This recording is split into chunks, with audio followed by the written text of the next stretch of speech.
नमस्ते दोस्तों, हमने पिछली वीडियो में अभी कवर किया था 9 चैप्टर 12th की बायोलॉजी से 9 चैप्टर कवर किया है। उसमें अपना लास्ट टॉपिक है ये हमारा। अभी हमने जो पढ़ा था वो पशु प्रजनन पढ़ा था। नेक्स्ट हमारा है पादप प्रजनन। ठीक है, तो पादप प्रजनन को मैं कंटिन्यू करती हूँ आपका। इसमें आपको सबसे लास्ट टॉपिक है आपका ये, तो आप समझिए क्या होता है। पॉल मैन 1969 के अनुसार पादपों की आनुवांशिकता मतलब उनकी जो जीन्स हैं उसमें जो परिवर्तन होगा, ठीक है, आनुवांशिकता को परिवर्तित करना व उन्नत करने की, परिवर्तन करने का मतलब उनको उन्नत फसल मतलब और ज़्यादा विकसित करने की जो कला है वह विज्ञान को पादप प्रजनन कहते हैं। अब पादप प्रजनन की विधियां क्या है, ठीक है। पहले से उपस्थित पादपों से वांछित गुण वाले पादपों के किस्म के विकास की प्रक्रिया पादप अभिजनन का प्रमुख उद्देश्य है। विकसित की जाने वाली किस्म उन्नत किस्म तथा इसके विकास की प्रक्रिया उन्नयन कहलाती है। आप समझ जाएंगे, विकसित की जाने वाली जो किस्म है, हम जैसे विकसित कर रहे हैं, और वो जो हम जैसे विकसित कर रहे हैं जो प्राप्त हो रही है हमें, वो क्या है, उन्नत किस्म। ठीक है, कौन सी किस्म रहेगी जो हमें प्राप्त होगी, वो उन्नत किस्म। ठीक है, अब लेकिन इसके विकास की प्रक्रिया, अभी हमें प्राप्त तो होगी लेकिन हम इसको विकास भी करवाएंगे, मतलब इसको आगे और बढ़ाएंगे, तो उस विकास की प्रक्रिया को क्या करेंगे, उन्नयन कहलाती है। ठीक है, ये उन्नत और उन्नयन में आप डिफरेंस समझ जाइए, कहलाती है। पादप अभिजनन के जरिए नई जातियों का विकास निम्नांकित 4 विधियों में से किसी एक या दो के समन्वय से किया जाता है। तो हम इनके जो विकसित करने की विधि है हम समझेंगे। पहली है आपकी पादप पुनर्स्थापना, नेक्स्ट है आपका बरण, और थर्ड है आपका संकरण, और फोर्थ है आपका उत्परिवर्तन। ये क्या है, आपका पादप प्रजनन की विधियां हैं। ठीक है, तो हम समझते हैं। अब इसमें क्या दिया हुआ है, पादप पुनर्स्थापना। ठीक है, तो पुनर्स्थापना वर्ड से ही आप समझ जाएंगे, मतलब एक जगह स्थापना के बाद में हम किसी चीज़ को कहीं दूसरी जगह स्थापित करते हैं तो उसे बोलते हैं पुनर्स्थापना।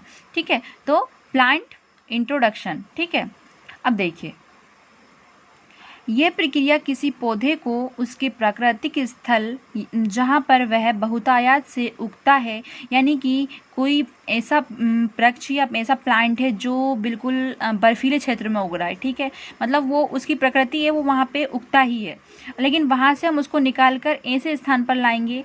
ठीक है, देखिए, तो मैं आपको समझा देती हूँ पूरा, पहले एक बार कवर करवा देती हूँ। तो ये प्रक्रिया किसी पौधे को उसके प्राकृतिक स्थल जहाँ पर वह बहुतायत से उगता है तथा उपस्थित होता है से लाकर, मतलब जहाँ पर वो उपस्थित है वहाँ से लाकर उस क्षेत्र में उगाया जाता है, उस क्षेत्र में उगाया जाता है जहाँ उसकी जाति पहले से उपस्थित नहीं है।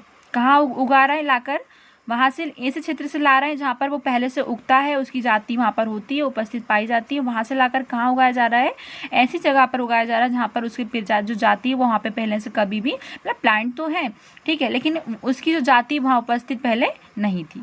ठीक है, तो ये विधि पादप पुनर्स्थापना कहलाती है। बस आपके लिए डेफिनेशन देने के लिए, पादप पुनर्स्थापना की डेफिनेशन यही है कि एक ऐसा पादप प्लांट, ऐसी जगह जहाँ पे वो उगता है, उसकी जाति वहाँ पर उपस्थित है, उस क्षेत्र से उसे लाकर ऐसे क्षेत्र में लगाना या उसको उगाना जहाँ पर उसकी जो जाति है वो पहले से उपस्थित नहीं थी, उसको ही हम पादप पुनर्स्थापना कहते हैं। आप इसे अपनी लैंग्वेज में भी लिख सकते हैं, बुक में भी बहुत सरल लैंग्वेज रहती है, लेकिन आप इसे अपनी भाषा में भी लिख सकते हैं। ठीक है, मतलब एक ऐसी बात हो गई कि अगर हम समुद्र में गए, समुद्र में हमें बहुत सारे क्या बोलते हैं, जो सीप रहते हैं वो मिल गए और हमने लाकर अपने कुएं में डाल लिए। ठीक है, तो वही बात हो गई, मतलब एक चीज़ को दूसरी जगह से लाकर एक जगह दूसरी जगह स्थापित करना, तो पादप पुनर्स्थापना। बस इसके बाद आप समझ गए होंगे। ठीक है, नए जगह पर इनके अनुकूलित होने के क्रम में कुछ न कुछ अनुकूलित होने वाले के लक्षण विकसित हो जाते हैं। इस विधि में पौधों को कटिंग या सैपलिंग या बीज के रूप में लगाया जाता है। मतलब क्या होता है, इनका जो रहेगा अनुकूलित जो भी इनके गुण रहेंगे, उसमें क्या कुछ न कुछ लक्षणों जो रहते हैं उसमें परिवर्तन आता ही आता है, क्योंकि उनको वो सब चीज़ें नहीं मिल पाती जहाँ पर वो पहले से उग रहे हैं, जो प्रकृति उनको वहाँ पर प्राप्त हो रही है, जिस स्थल पर वो उगते हैं या रहते हैं, वो प्रकृति, वो सब चीज़ें इनको यहाँ पर नहीं मिले, इसलिए उनके अनुकूलित जो लक्षण होंगे उसमें कुछ ना कुछ परिवर्तन आता रहता है। और इनकी सैम्पलिंग हम कैसे करते हैं, इनको कैसे स्थापित करेंगे, हम अगर एक जगह से दूसरी जगह लाएंगे, या तो हम कटिंग के रूप में ले आएंगे, अगर इनकी कटिंग लगती होगी तो हम इसे कटिंग करके ले आएंगे, और कहीं ना कहीं बीज लगता होगा तो बीज ले आएंगे। ठीक है, और अगर प्लांट ही लग रहा होगा तो हम उसको प्लांट ले आएंगे। जाएंगे। ठीक है, इस प्रकार से इनको लाकर हम पादप पुनर्स्थापना करेंगे। ठीक है, तो ये टॉपिक आपको समझ में आया होगा। नेक्स्ट है वर्ण। किसी पादप जाति के समष्टि में से वांछित लक्षण अच्छी उपज, ओज वृद्धि तथा रोग प्रतिरोधक क्षमता वाले पादपों का छांटना तथा ऐसी प्रक्रिया को कुछ पीढ़ी तक चलाकर अनुकूल लक्षणों वाले पौधों को प्रतिकूल लक्षणों वाले पौधों से छांटकर नए किस्म के रूप में स्थापित करने की प्रक्रिया वरण या चयन कहलाती है। सिंपल सी लैंग्वेज है, आपको बुक की लैंग्वेज समझ में नहीं आ रही होगी, लेकिन मैं समझा दूं। वरण क्या होता है? किसी पादप जाति की समष्टि में। अब पादप जाति समझते हो, बहुत बड़ी पादप जाति होती है, कोई ऐसे नहीं कि कुछ छोटे छोटे प्लांट हैं और वो नहीं। पादप जाति मतलब पूरा समस्त पादप जगत। ठीक है, समष्टि, समष्टि का मतलब वही होता है एक क्षेत्र है, उस क्षेत्र में जितने भी पादप जगत हैं, मतलब पादप की जाति है। ठीक है, समष्टि में से वांछित लक्षण। अब वांछित लक्षण मतलब कुछ अलग जाति, कुछ अलग लक्षण है उनमें। ठीक है, जैसे कि अच्छी उपज देते हैं, ओज वृद्धि अच्छी है, उनकी जो रोग प्रतिरोधक क्षमता है वो बहुत अच्छी है। ऐसे कुछ जाति को, पादप जाति को वाले पादपों को छांटना, वही बताया मैंने, वो समष्टि में से मतलब बहुत सारी चीज़ में छांटना तथा ऐसी प्रक्रिया को कुछ पीढ़ी तक चलाकर। अब क्या करेंगे? हम छांटा हमने, और उन छांटने के बाद में जो प्रक्रिया उनकी पीढ़ी को कुछ समय तक चलाकर अनुकूल लक्षण वाले पौधों को प्रतिकूल लक्षणों वाले पौधों से छांटकर नए किस्म के रूप में स्थापित करने की प्रक्रिया ही वरण कहलाती है। हमने यहाँ से कुछ पौधे जो समष्टि है पादप जाति की, वहाँ से हमने कुछ पौधे निकाले, उन जातियों को कुछ जो प्रतिकूल वाले लक्षण वाले पौधे हैं उनको प्रतिकूल लक्षण, अनुकूल लक्षण वालों के साथ में हमने रखा, और उनमें से फिर एक नई जाति के पादपों का निर्माण करना, वही क्या कहलाता है? वरण कहलाता है। ठीक है, यहाँ से कुछ अच्छी किस्में निकाल ली। अब यहाँ पे कुछ पौधे थे, उनके साथ हमने इसकी प्रक्रिया करवाई, और उससे भी एक हमने थर्ड जाति की प्रक्रिया हमने प्राप्त करी, तो उससे वही हमारा वरण कहलाएगा। ठीक है, सिंपल सी लैंग्वेज है। तो आप इतना याद रखिए, किसी पादप जाति में समष्टि में से वांछित लक्षण, यानी कि वांछित लक्षण का मतलब जो भी अच्छी उपज हो सकती है, उपज वृद्धि हो सकता है, रोग वृद्धि और क्षमता हो सकती है वाले पादपों को छांटना तथा ऐसी प्रक्रिया को कुछ पीढ़ी तक चलाकर अनुकूल लक्षणों वाले पौधों को प्रतिकूल लक्षणों वाले पौधों से छांटकर नए किस्म के रूप में स्थापित करने की प्रक्रिया ही वरण या चयन, चयन कहलाती है या वरण कहलाती है। वरण का ही दूसरा नाम है चयन। ठीक है, तो आप कंफ्यूज ना हो, ये वरण को ही हम बोलते हैं चयन। ठीक है, तो चयन है हमारी लैंग्वेज में हम समझ सकते हैं। सिलेक्शन, इंग्लिश में तो और भी वर्ड होता है। सिलेक्शन मतलब बहुत सारी प्रक्रिया होती है, लेकिन उसमें कुछ अच्छे से अच्छा होना, उसका हम चयन करते हैं। तो ये आपका चयन हो गया। अब हम बात करेंगे संकरण की। ठीक है, अब संकरण में क्या होता है? भिन्न अनुवांशिक लक्षणों, क्या लिखा हुआ है? भिन्न अनुवांशिक अनुवांशिक मतलब जीन्स होते हैं। ठीक है, जो उनके जो पौधे जाति होगी, पादप जाति होगी, उनमें अनुवांशिक जो लक्षण होंगे, ठीक है, वाले दो या दो से अधिक पादपों को आपस में क्रॉस कराकर नई फसल की किस्म की प्राप्ति की क्रिया संकरण कहलाती है। सीधी सी लैंग्वेज है संकरण, बहुत ईजी है। भिन्न अनुवांशिक लक्षण, अब भिन्न मतलब वाले दो या दो से अधिक पादपों को आपस में, मतलब इनकी जाति जो होगी वो भिन्न होगी, अनुवांशिक जो लक्षण होंगे, इनकी जो जीन्स होंगे वो अलग अलग होंगे दो पौधों के।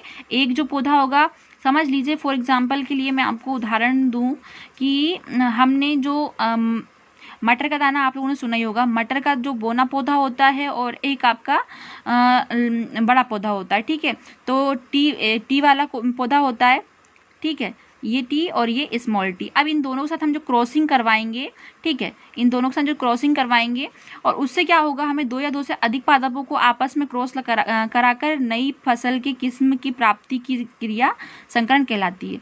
मतलब कुछ ना कुछ, अब यहाँ तो हमने पौधे का बता दिया मैंने आपको, मतलब ऐसा हो सकता है कि एक जाति के पौधे का दूसरी जाति के पौधे अनुवांशिक लक्षणों से रहेगा, और उन दोनों की क्रॉसिंग करवाएगी, उससे क्या होगा, एक नया जो पादप जाति है वो हमें प्राप्त हो जाएगी। फॉर एग्जाम्पल के लिए क्या होता है, हम किसी भी अच्छे पौधा हमारे पास है जिसकी जो जड़ है वो बहुत गहरी तक है, मतलब उसका जो पोषक पदार्थ तत्व है, मतलब वो अच्छा है, बिल्कुल पौधा हरा भरा है, उसमें हम दूसरे पौधे का क्या करेंगे, कलम करके उस पौधे में लगा देंगे, तो वो जो पौधा जितना वहाँ पे जो विकसित नहीं होगा उतना उस कलम में विकसित हो जाएगा और जल्दी बढ़ जाएगा, और कहीं ना कहीं दूसरा पौधा हमें प्राप्त हो जाएगा। तो यहाँ पे हम कलम की बात नहीं कर रहे हैं, उत्तक संवर्धन की बात नहीं कर रहे हैं, यहाँ पे हम सिर्फ बात कर रहे हैं संकरण कराने की। मतलब एक ऐसा पादप जगत और दूसरा जिसके साथ हम दोनों के अलग अलग आनुवांशिक लक्षण, उनके दोनों के अलग अलग लक्षण हैं और दोनों का हमने क्रॉसिंग करवा दी। उस क्रॉसिंग करवाने से हमें एक थर्ड पादप जगत प्राप्त हो रहा है, पादप जाति, उसी को हम संकरण कहते हैं। ठीक है, ऐसा नहीं कि मटर का मटर के साथ करवा दिया, नहीं, मटर का चने के साथ संक्रमण करवाएंगे। समझ रहे होंगे आप बात। जो मटर है, एक मटर का पौधा है, दूसरा एक चने का पौधा है। मटर का पौधे का संकरण किसके साथ करवाएंगे? चने के पौधे के साथ करवाएंगे। और उसके बाद में जो थर्ड जो बीज हमें उत्पन्न होगा वही हमारा, उसी प्रक्रिया को हम संकरण कहेंगे। सिंपल सी बात यही है। ठीक है, अब बात करेंगे हम उत्परिवर्तन की। किसकी बात करेंगे? उत्परिवर्तन की। उत्परिवर्तन कैसे, क्या होता है इसमें? तो डीएनए सभी जानते होंगे। डीएनए की आनुवांशिक संरचना में, डीएनए का हमारा बायोलॉजी में चैप्टर है, पूरा डीएनए और आरएनए पर डिपेंड है, वो हम पढ़ेंगे। ठीक है, तो अभी यहाँ पे मैं आपको थोड़ा नॉर्मल सा बता दूँ। उत्परिवर्तन, डीएनए की आनुवांशिक संरचना में परिवर्तन, यानी कि जीन उत्परिवर्तन या गुणसूत्र की संरचना में परिवर्तन, गुणसूत्रीय विपथन या गुणसूत्रीय संख्या में परिवर्तन के फलस्वरूप नए किस्म को विकसित करने की प्रक्रिया उत्परिवर्तन अभिजनन तथा इस तरह की क्रिया को उत्परिवर्तन कहते हैं। तो यहाँ पे नॉर्मल सी क्या हो रहा है उत्परिवर्तन में बता दूं आपको। कोई भी आपका पादप जाति है, पादप प्लांट है, उसके डीएनए में क्या करना, एक उसकी डीएनए लिया है। अब डीएनए में आप कैसे चेंज कर सकते हो? डीएनए को तो बदलोगे नहीं। ठीक है, डीएनए तो डीएनए होता है, लेकिन डीएनए में क्या होता है? डीएनए की संख्या होती है। आप लोगों ने सुना होगा कि हमारे भी जो होते हैं 23 जोड़े, मतलब 23 एक जोड़ी मतलब 42 गुणसूत्र होते हैं। ठीक है, तो ऐसे ही प्लांटों में भी गुणसूत्र होंगे। तो उनकी जो गुणसूत्र है, उनके गुणसूत्र में जो संख्या में जो चेंजेस करेंगे, हम परिवर्तन करेंगे। ठीक है, तो क्या होगा? जीन उत्परिवर्तन या गुण संरचना में परिवर्तन, वही लिखा हुआ है। देखिए, गुण की जो गुणसूत्र होंगे उनकी संरचना में परिवर्तन गुणसूत्रीय विपथन कहलाता है। गुणसूत्रीय संख्या में परिवर्तन, वही आप कुछ भी कह लीजिए, बुक की लैंग्वेज है, घुमा फिरा के दिया हुआ है। तो सीधी सी लैंग्वेज में यही बोलेंगे हम कि प्लांट जाति, मतलब पादप जगत में जाति में किसी भी प्लांट की गुणसूत्र की संख्या में चेंजेस कर देना। ठीक है, या उसमें कुछ नया मतलब ऐड कर देना। ठीक है, वो ही प्रक्रिया में जो परिवर्तन होगा वही आपका कहलाएगा उत्परिवर्तन कहलाता है। ठीक है, सिंपल सी, आप दो लैंग्वेज में भी इसका आंसर दे सकते हैं। उत्परिवर्तन क्या होता है? तो उत्परिवर्तन डीएनए की आनुवांशिक संरचना में परिवर्तन या डीएनए की संख्या में परिवर्तन को ही उत्परिवर्तन कहते हैं। ठीक है, तो ये सब चीज़ें हैं। एक बुक की लैंग्वेज में हम बात करते हैं तो वो घुमा फिरा देते हैं, और बाकी अगर सिंपल सी लैंग्वेज होती है, यही हमारा जो 9 चैप्टर है ख़त्म होता है। आगे से मैं आपको कल नेक्स्ट चैप्टर कंप्लीट करवाऊँगी।